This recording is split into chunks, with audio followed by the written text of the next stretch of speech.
بسم اللہ الرحمن الرحیم۔ ایک خوبصورت واقعہ۔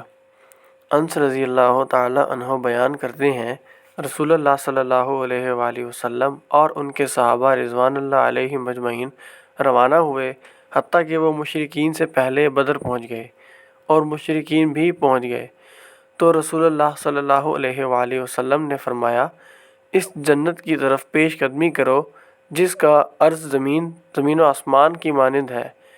عمیر بن حمام رضی اللہ تعالیٰ عنہ نے کہا، بہت خوب، بہت خوب۔ رسول اللہ صلی اللہ علیہ وآلہ وسلم نے فرمایا، تمہیں یہ بات بہت خوب کہنے پر کس چیز نے آمادہ کیا؟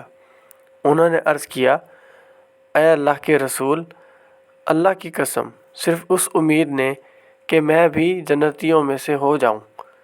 آپ صلی اللہ علیہ وآلہ وسلم نے فرمایا، تم جنتیوں میں سے ہو۔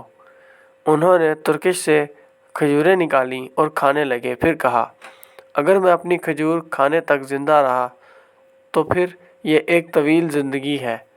راوی بیان کرتے ہیں، ان کے پاس جو کھجوریں تھیں وہ انہوں نے پھینک دیں، پھر مشرکین کے ساتھ قتال کیا حتیٰ کہ وہ شہید کر دیے گئے۔ دعا ہے کہ اللہ تعالیٰ ہمیں اس پر عمل کرنے کی توفیق عطا فرمائے اور دین کی سمجھ عطا فرمائے، آمین۔ آپ سب ایک مرتبہ درود شریف پڑھ لیں۔ اللہم صلی علی سیدنا و مولانا محمد وعلی آلہ و اصحابہ وبارک وسلم۔